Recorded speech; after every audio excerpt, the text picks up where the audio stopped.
jalan kebenaran dalam kasih-Mu ada kehidupan, penolong yang setia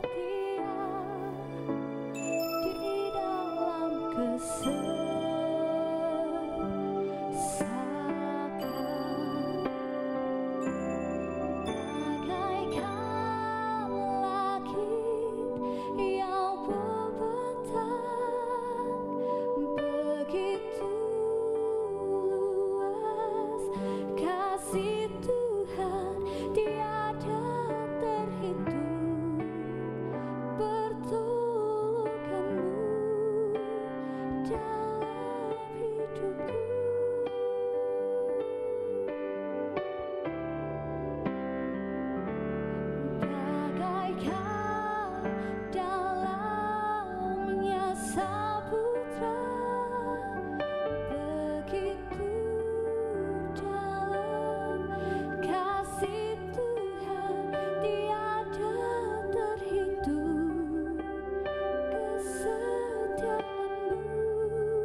Shalom.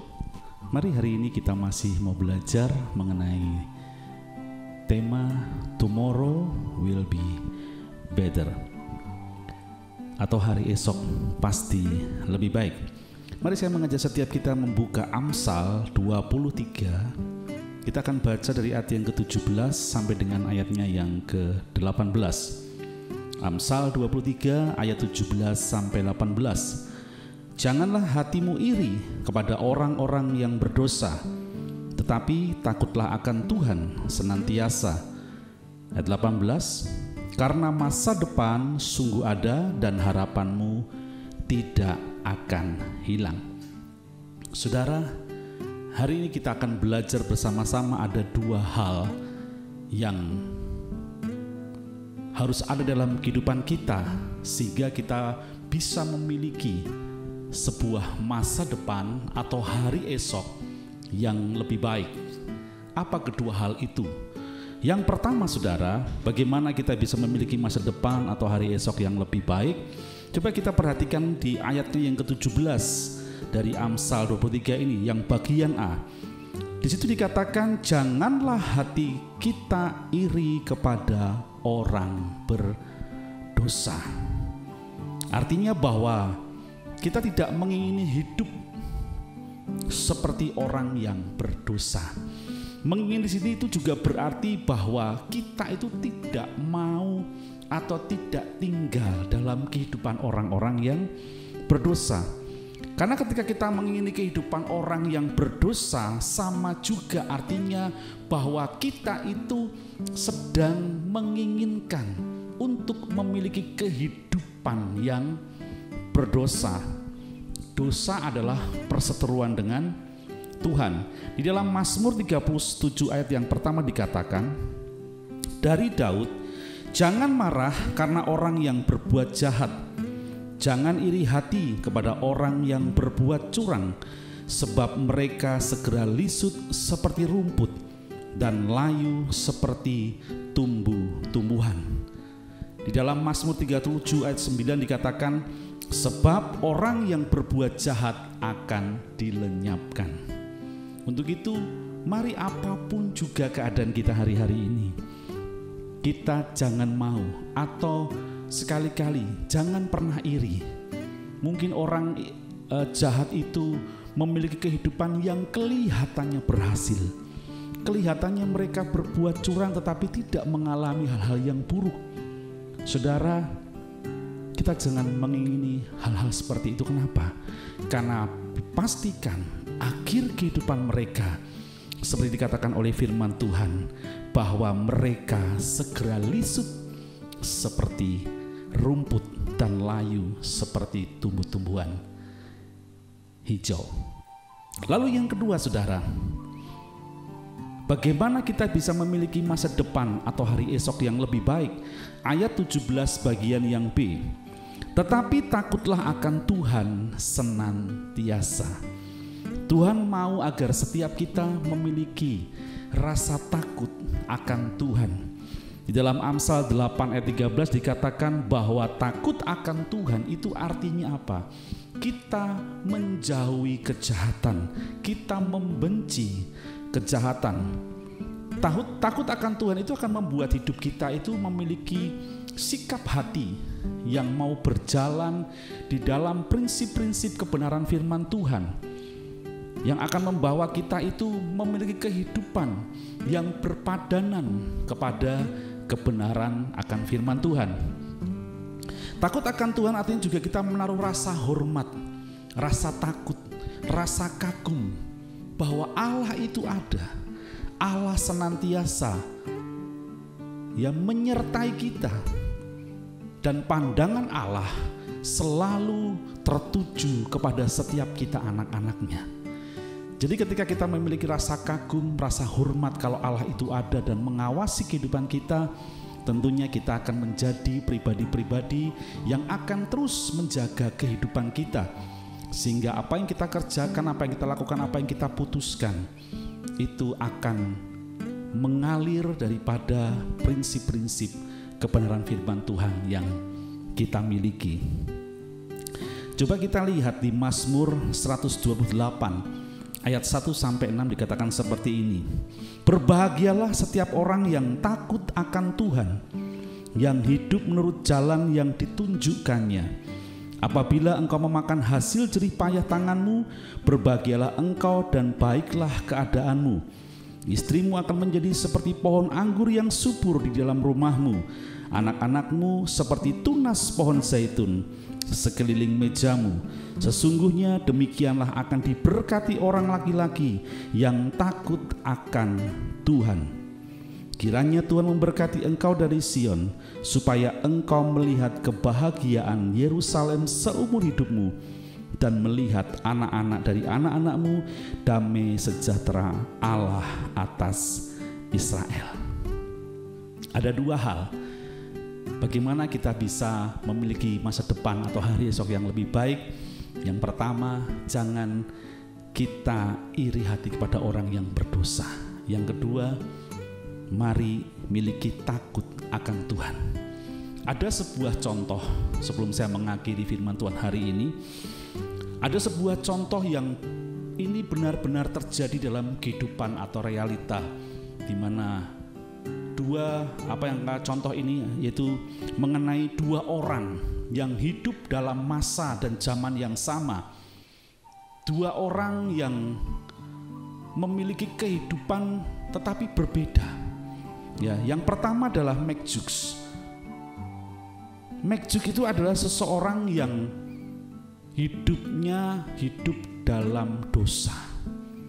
Dia juga seorang ateis, dia tidak percaya dengan Tuhan, dia menentang Tuhan. Ya, mereka ini hidup kira-kira di abad 19. Ya, dan ketika Max Jukes ini memiliki keturunan yang begitu banyak, diselidiki bahwa dari 560 keturunannya, 300 orang itu mati sebagai pengemis. Kemudian 150 orang menjadi penjahat, 7 orang diantaranya adalah pembunuh, 100 orang terkenal sebagai pemabuk, dan lebih dari setengah keturunannya yang perempuan adalah pelacur.